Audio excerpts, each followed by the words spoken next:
Hello दोस्तों, आप सभी का वेलकम है आपके अपने खुद के यूट्यूब चैनल ओनली ह्यूमैनिटीज़ में। अब देखिए, फर्स्ट पार्ट हमने जो है राइटिंग एंड सिटी लाइफ का अपलोड कर दिया है और सेकंड पार्ट है, तो चलिए अपने कंटेंट को हम चालू करते हैं। यहाँ पर जो अगला टॉपिक है वो क्या है, द डेवलपमेंट ऑफ राइटिंग, मतलब राइटिंग का development. The first Mesopotamian tablet written around 3200 BCE। अब देखिए, जो पहला मेसोपोटामियन टैबलेट था उस टाइम पे लोग जो टैबलेट पे लिखते थे और वो एक क्ले टैबलेट होता था। मतलब जो आपने देखा होगा, जो मट्टी आती थी पहले, चिकनी मट्टी जिससे खेलते थे, उसी का जो क्ले था उसी पे, मतलब उसको ड्राई सूखने से पहले उस पर जो लिख लिया करते थे और उसी को जो है ट्रांजैक्शन रिकॉर्ड के लिए रखा जाता था। वो क्ले टैबलेट की यहाँ पर बात की जा रही है और किसी भी टैबलेट की बात नहीं की जा रही। जो पहला क्ले टैबलेट था वो कब लिखा गया था, 3200 BCE में। अब देखिए इसमें क्या लिखा गया था, contain picture like science and numbers. यहाँ पर पिक्चर लाइक साइंस थे और नंबर्स थे। These were about 5000 list of oxen, fish, bread, loaves etcetera. ये जो 5000 लिस्ट थी किनकी, ऑक्सन, फिश, ब्रेड और लोव्स, ये सारी चीज़ें। मतलब यहाँ पर दिखाया जा रहा है कि राइटिंग भी आपने कब चालू करी। भाई बंदा इतना आलसी था उस टाइम पे, जब रिकॉर्ड रखना था किसी चीज़ का, ट्रांजैक्शन का रिकॉर्ड रखना था, तब उन्होंने जो है राइटिंग चालू करी। सीधा सीधा एग्जांपल, भाई दुनिया बढ़िया चल रही, जिंदगी बढ़िया चल रही, खा रहे हैं, पी रहे हैं, बाथरूम जा रहे हैं, सो रहे हैं, अपना क्या जरूरत है राइटिंग करने की, इन सब की इन्वेंशन करने की। पर हाँ, जब खुद पे डंडे बरसने चालू हो गए, भाई अब जो ट्रांजैक्शन लिखना, हम सामान बेच रहे हैं, उसके पैसे किस पे बकाए किस में नहीं है, जब खुद पे जब डंडे पड़े, तब भाई साहब ने जो है यहाँ पर क्ले टैबलेट बनाए और राइटिंग लिखना चालू किया। अभी जो मैंने आपको बताया, इससे आप आराम से याद कर सकते हो कि राइटिंग कब बेगान हुई, जब यहाँ पर लोगों को ट्रांजैक्शंस याद रखने का था, तब यहाँ पर उन्होंने राइटिंग जो है बेगान किया। देखिए आगे भी आपको ये चीज़ मिलेगी। अब यहाँ पर मैंने आपको बता दिया एक्सेट्रा तक। List of goods that were brought into और distributed from the temples of Uruk. ये सारे वो गुड्स थे जो टेम्पल ऑफ उरुक से लाए गए थे और उनको वहाँ पर बांटना था। Writing began when society needed to keep records of transaction, जो कि अभी मैंने आपको समझाया कि था कि राइटिंग कब बिगान हुई, जब सोसाइटी को ट्रांजैक्शन के रिकॉर्ड्स रखने पड़े। भाई मैंने कहा जिंदगी अच्छी चल रही है तो क्या जरूरत है भाई मेहनत करने की, पर हाँ जब खुद पर डंडे बरसने पड़े, जब ट्रांजैक्शन के रिकॉर्ड लिखने पड़े, तो भाई साहब ने पुराने ज़माने वाले उन्होंने फिर निकाला कोई ना कोई राइटिंग का तरीका। अब देखिए, Mesopotamian road on tablets of clay. मैंने आपको प्रीवियसली बता दिया क्ले टैबलेट थे।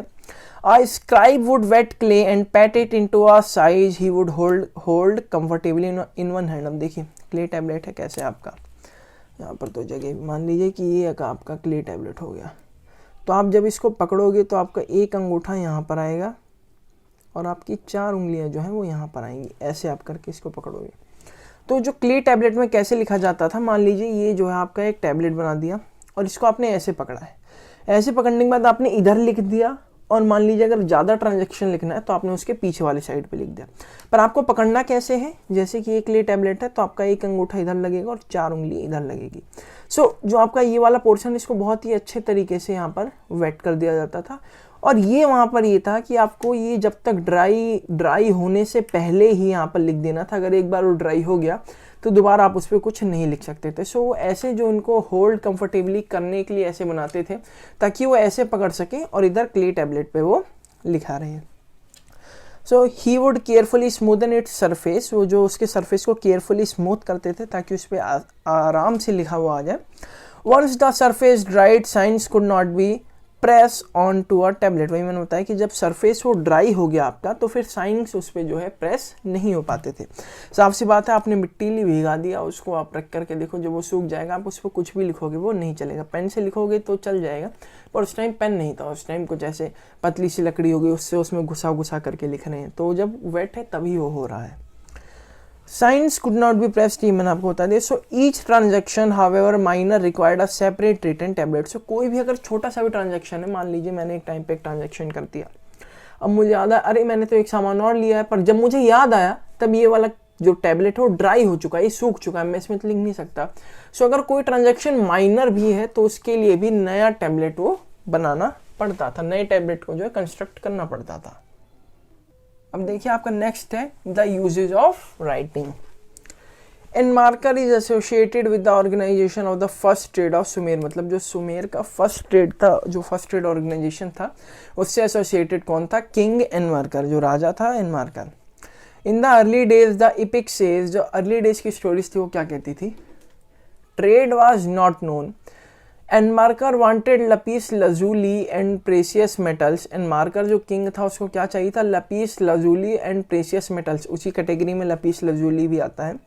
For the beautification of a city temple, मतलब सिटी टेम्पल के ब्यूटिफिकेशन को करवाने के लिए एनमार्कर को क्या चाहिए था, लपीस लजूली और प्रेशियस मेटल्स चाहिए थे।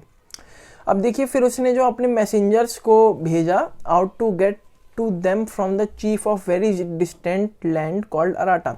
एक चीफ थे अराटा, मतलब बहुत ही डिस्टेंट लैंड पे वो रहते थे, वहाँ उसको भेजा अपने मैसेंजर्स को कि तुम ये चीज़ें ले आओ। The messengers grew weary of mouth, इसका मतलब यहाँ पर क्या कह रहा है, मैसेंजर्स ऐसे ही करते थे जैसे फॉर एग्जाम्पल आपने मेरे से कहा कि जाओ भाई ये सामान ले आओ, उस टाइम पे जो लिखने का नहीं होता था, तो आपने बोला पिज़्ज़ा बर्गर आलू समोसा चाट डोसा बर्गर पनीर, ये सारी चीज़ें आपने ऐसे बोल दिया, तो मैं भी ऐसे मुंह में याद करता जा रहा हूँ पिज़्ज़ा बर्गर आलू चाट समोसा, ऐसे मतलब बोलता हुआ जा रहा हूँ।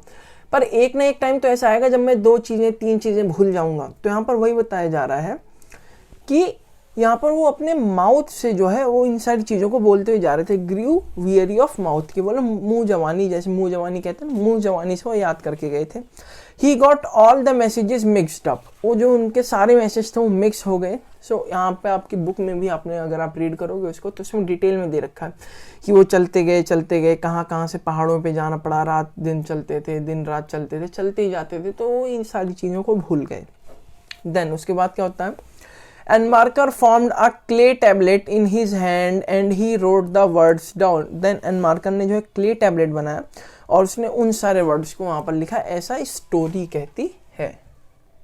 अब देखिए urbanisation in southern Mesopotamia, temples and kings. अब देखिए फर्स्टली समरी में यहाँ पर आपको जो है डिस्कस कर रहा हूँ, आपको अपनी बुक में पढ़ लीजिएगा, ये 1-1.5 पेज या 2 पेज तक का टॉपिक है, वहाँ पे आपको रीड तो करना ही पड़ेगा। मैं आपको समरी यहाँ पर बता दे रहा हूँ। The earliest known temple was a small shrine.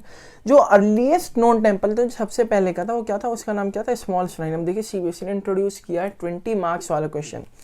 सो उसमें आपको स्मॉल श्राइन ये आपको याद रखना पड़ेगा, क्योंकि 1-1 मार्क्स के जो 20 मार्क्स के MCQ आ रहे हैं उसमें आपको पूछा जा सकता है अर्लीस्ट नोन टेम्पल क्या है। तो यहाँ पर आपको स्मॉल श्राइन जो है लिखना है। और ये मेड ऑफ अनबेक्ड ब्रिक्स, ये जो है मतलब जैसे जब कोई ईंट बनती है तो उसको जलाया जाता है, तो ये बिना जली ईंट की बना था, मतलब सादा मट्टी गीला पानी ईंट के फॉर्म में बना करके लगा दिया और जब वो सूख जाता है तो उसी को कंस्ट्रक्ट कर दिया ऐसे, ठीक है। तो ये अनबेक्ड ब्रिक्स का बना था।